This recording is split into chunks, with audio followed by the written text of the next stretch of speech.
ಸ್ನೇಹಿತರೆ ನಮಸ್ಕಾರ. ಹಿಂದಿನ ವಿಡಿಯೋದಲ್ಲಿ ಭಗವದ್ಗೀತೆ ಮೊದಲನೇ ಅಧ್ಯಾಯದ 7ನೇ ಶ್ಲೋಕ ನೋಡಿದ್ವಿ. 8ನೇ ಶ್ಲೋಕದಲ್ಲಿ ಕೌರವರ ಸೈನ್ಯದಲ್ಲಿದ್ದ 7 ಜನ ಮಹಾರಥಿಗಳ ಹೆಸರನ್ನು ಉಲ್ಲೇಖ ಮಾಡಲಾಗಿದೆ. ಆ 7 ಜನ ಹೆಸರನ್ನು ನೋಡಿದ ಕೂಡಲೇ ನಿಮಗೆ ಗೊತ್ತಾಗುತ್ತೆ ಯಾರ್ಯಾರವರು ಅಂತ, ಪಾತ್ರ ಪರಿಚಯ ಮಾಡಿಕೊಳ್ಬೋದು. 8ನೇ ಒಂದು ಶ್ಲೋಕಕ್ಕೆ ಬರುವಾಗ ದುರ್ಯೋಧನ ದ್ರೋಣಾಚಾರ್ಯ ಹತ್ರ ಮಾತಾಡೋದನ್ನು ಕಂಟಿನ್ಯೂ ಮಾಡ್ತಾ ಹೇಳ್ತಾನೆ, ಮದರ್ತೆ ತ್ಯಕ್ತ ಜೀವಿತಾಹ ಅಂತ. ಇದರ ಹಿಂದೆ ಇರೋ ಸೈಕಾಲಜಿಕಲ್ ಆಸ್ಪೆಕ್ಟ್ ಏನು ಅನ್ನೋದನ್ನು ನೋಡ್ಬಿಡೋಣ. ಪ್ರತಿಯೊಬ್ಬ ಮನುಷ್ಯನದು ಮನಸ್ಸು ಒಂದು ಸ್ಥಿರವಾದ ವಸ್ತು ಅಲ್ಲ. It will not be in one place. ಅದು ಮೂವ್ ಆಗ್ತಾನೇ ಇರುತ್ತೆ.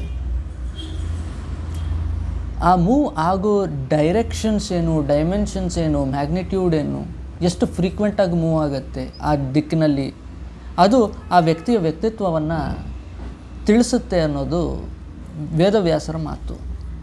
ಇಲ್ಲಿ ದುರ್ಯೋಧನನ ವ್ಯಕ್ತಿತ್ವ ಹೇಗಿತ್ತು ಅನ್ನೋದನ್ನು 1 ಸೆಕೆಂಡ್ ನಾವು ನೋಡೋಣ.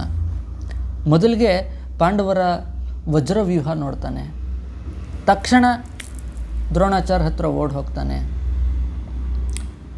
ಸರ್ಕ್ಯಾಸ್ಟಿಕ್ಕಾಗಿ ಮಾತಾಡ್ತಾನೆ, ಹೆದರ್ಕೋತಾನೆ.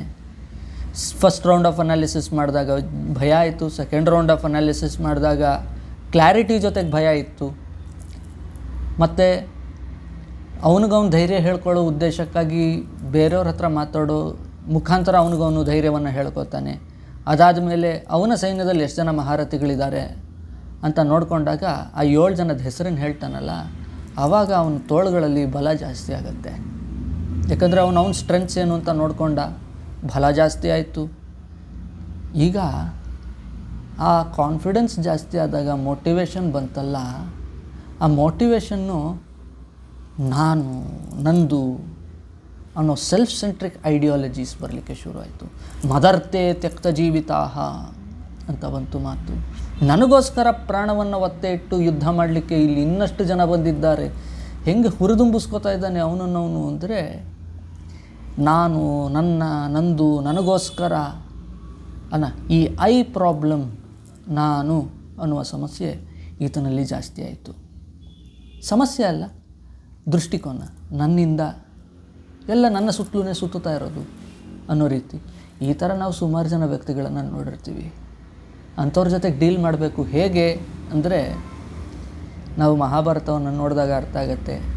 ಭೀಮಸೇನ ದುರ್ಯೋಧನನನ್ನು ಹೇಗೆ ಸದೆ ಬಡ್ದ, ಸೈಕಾಲಜಿಕಲ್ ಆಸ್ಪೆಕ್ಟ್ ಏನಿತ್ತು ಏನು ಎತ್ತ ಅನ್ನೋದನ್ನು ಕೂಡ ನಾನು ಸಾಧ್ಯ ಆದರೆ ತಿಳಿಸ್ಕೊಡ್ತೀನಿ ಅಂತ ಹೇಳ್ತಾ ಈ ವಿಡಿಯೋ ಇಲ್ಲಿಗೆ ಮುಗಿಸ್ತಾ ಇದ್ದೀನಿ.